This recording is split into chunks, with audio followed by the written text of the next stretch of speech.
you today? I'm doing good. How about you? I'm doing good. Thanks for joining me today. I really appreciate your contribution to my thesis project and being on my thesis committee. My pleasure. I really appreciate your insight and your experience and all the knowledge you have that I think I'll be able to benefit from selfishly. But so I think I'd like to start with just kind of like an overview of like your presence as an artist, kind of like your practice, and maybe a little bit about just like your journey through the arts to where you are today. Okay.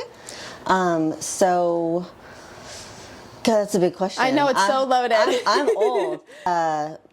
Actually was raised by people in the real estate business and banking, and not raised to believe that art was something to be valued. I get that. Yeah. I went to Europe for 6 weeks when I was 18 and saw that art was actually significant in the way that people moved through life. And I was like, I want to get some of that. Absolutely. And so came back, enrolled in college with an art history major, studio art minor. Worked on that for a couple of years in California, and then life got a little kooky when I met my partner. As it does. We moved to Seattle. I took classes here and there. We moved to Connecticut. I got into pottery, fell in love, was like, okay, this is my jam, this is my media. Yeah. Then some kids came into the picture and things got tossed up in the air again. We moved around a lot when my husband was in grad school, and so I took up painting because I didn't always have access to my wheel and to my kiln, and really loved painting. Fast forward a little bit further, I've got 3 kids, got a studio next to my house in Maine, and just tried to figure out like how to make being an artist a sustainable profession. Facts. You know, and did a lot of research on like what sells, how to move products. I had an Etsy shop. I had a couple of wholesale deals that were offered to me. And yet in my best year, I made $8,000. And it was like, yay, right? But also not really sustainable as, you know, an income. Sure. So got into education and decided to get my degree in art ed because I was really digging my kids that were in high school, and I was like, okay, I could teach high school art. That would be really cool. Yeah. Got my degree at UMaine, and kind of towards the end of it was like, I don't think I'm done learning. Like I was really starting to get turned on by socially engaged art. Yeah. And thinking, okay, that's something that I could move into a classroom, but I want to know more first. Yeah. And so I got into the IMFA program, and I was there for Owen Smith's last year of teaching, which was incredible. As I went into it with some promises of there would be a kiln for me to use, and ceramics could be a part of my experience, and none of that happened. And but his course, did you read In the Making? Yes. Okay, so that book was amazing to me. Mind blowing. Totally, absolutely. Totally. And then, and I don't know how Susan taught that class for you, but for Owen, every week we had to do some kind of artistic creative response. Yes, we did the same thing. Yes. Yeah. And so, which just fell right into line with socially engaged art for me, because it was like, oh my God, making cookies. Right. That's an art. Right. And so it just, that really helped me to start shaping what I was thinking about how art could be different. Yeah. And the research piece. For me, like the first year of MFA, my research was really experimentation because I didn't have the media that I was used to working with. And so, and I like my kind of desire or passion was to create 3D art. Okay. And so I started to move it into more of a sculptural installation kind of place, and that felt really good, but it was like, it was always experimenting with different media, like rice paper and copper and textiles. Textiles, oh my God, that was like, that just rocked my world when textiles started to move into my practice, because I had all of these kind of stereotypical thoughts about like how domestic they were. and then it really was like exploded. Everything could be art. Absolutely. Anything. Literally anything and everything. Yeah. I have that conversation with my partner all the time. He's an executive chef, and I'm always like, he thinks there's such a detachment from art and food, and I'm like, you have no idea what you're doing. Plating, palette, like all of that, that's art. Right. Creating this experience for somebody's body. Exactly. I mean, it's like, I don't think you can be more artistic than that. Exactly. So, yeah, I totally agree.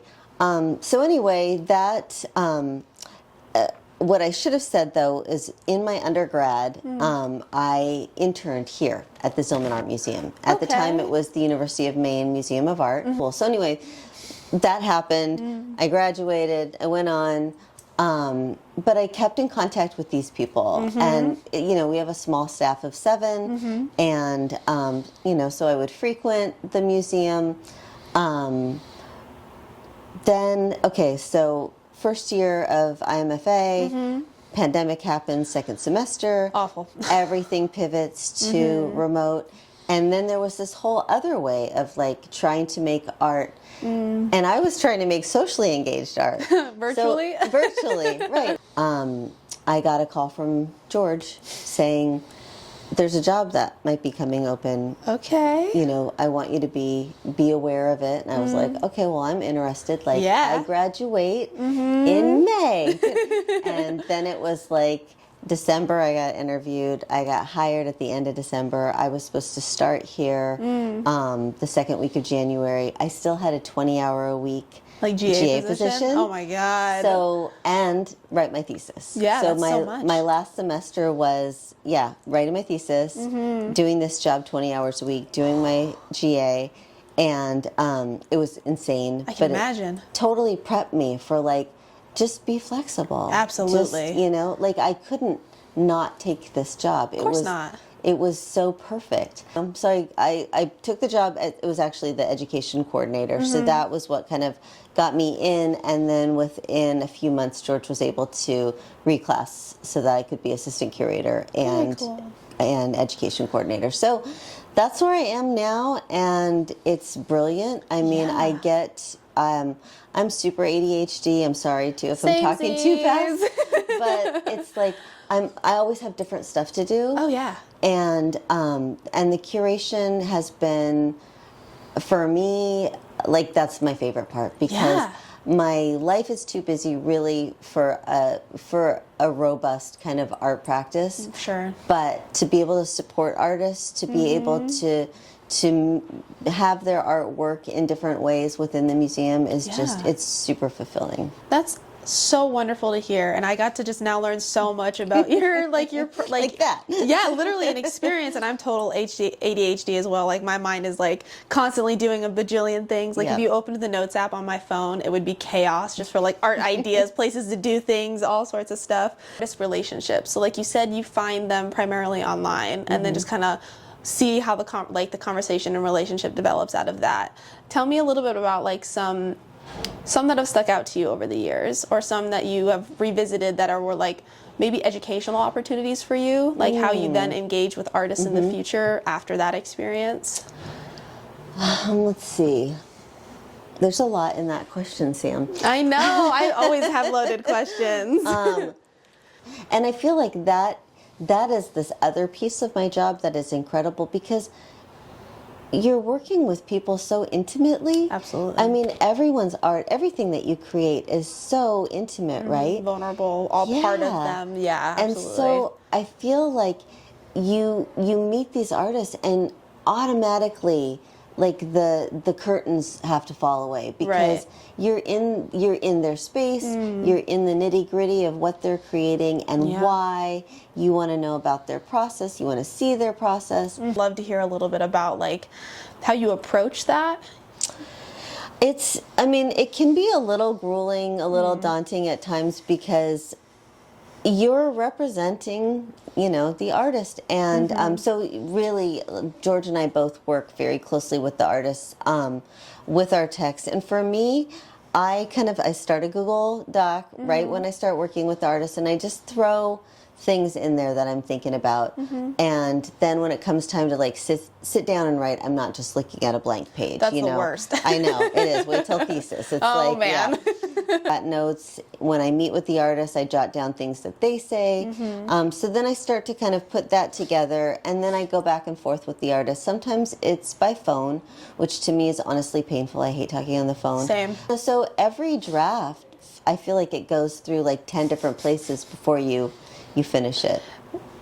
What a wonderful way for that to go, though, because I think it would be so, like you said, daunting to have like your rough draft be the final draft. Right. Because like if you stare at something for too long, you will miss so much. Even if you try super hard to catch certain things, but because in your mind you're reading it right or something, right? And then it goes to somebody who's completely unknown to the whatever you're writing, and then they catch the grammatical errors, the punctuation, or like inconsistency in like themes or ideas, and then you're able to be like, oh wait, no, I actually meant this. And then that's also an interesting way to like pose more questions to the artist, because that is something I've been doing a lot with these interviews, especially with my artist friends, is I like to kind of like prod into their process to kind of like help push their thoughts further, and to be able to do that in an editing process, especially when you're contextualizing works, is like, that's, I don't know how else you could do that and have it be successful.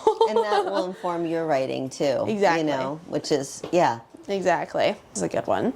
Challenges in curation. There's so many. I know just that there's obstacles and hurdles, both in every shape, way, and form, but I'd love to know more about the ones that, I mean, basically just any of the ones you feel that are worthy enough to talk about in an educational component. You know, I would say like, I mean, I can speak to challenges on a different topic. Sure.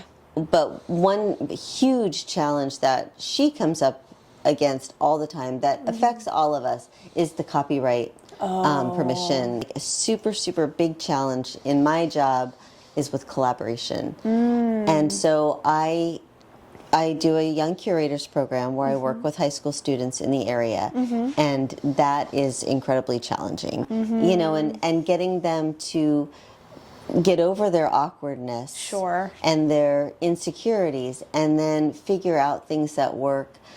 And honestly, like, we've done some good shows, but not great. Like I feel like it's a place where I'm still really learning how to help them, because I don't want to make it my show, right? You know, but also like the shows have been okay, you know? Right? There's room for improvement. Yeah. I have one more question for you, and then we can wrap up. Okay. The ethics in curation. Are there ethical concerns you consider when selecting art or working with artists, like particularly issues regarding cultural appropriation, representation, and like the over commercialization of art? The ethical part is really the whole copyright thing, yeah, you know, and that really makes sense. Following that to a T, because you can get in trouble, you can get sued. Yeah, we don't want that. Nope. and we do want our artists to sell their work, and so, you know, we have had people come in that have said, you know, like, I want to buy that, and so we always just kind of direct them to the artist. Like, we can't coordinate that, but we can connect you, and you guys can do whatever you want after the show. I think that's a good way to move through with that, because if you were to like cross that line in any way, it would get so hazy and just, you don't want that. You just want to be able to give people the opportunity to see and engage with work that's either local or larger scale, or, you know, just all the varieties that you can have here, which is cool. I mean, we don't even charge admission. Which is so cool. We're so sponsored by Birchbrook, and it's amazing because I think when the museum first moved downtown from campus, there was an admission fee. Oh, okay. And so the fact that we don't have to do that, and I don't think we've had to for probably as long as George is here, maybe 15 years. That's wonderful. It's amazing, right? Yeah. Like, so then you can, like, even if you have 20 minutes, you can pop in here and not feel bad about, oh, I didn't look at everything. Like when you go to MoMA or you go to the Whitney and you're like, well, I just spent $35. Like, I'm going to see everything, right? Exactly. Yeah. But I think that downtown Bangor needs us. Yes. Oh my God. Please don't leave downtown Bangor. It needs the art and culture so bad. Totally. Not to say that there isn't other stuff going on, but I think this place is a catalyst for how long that can continue and just what continues to happen. Agreed.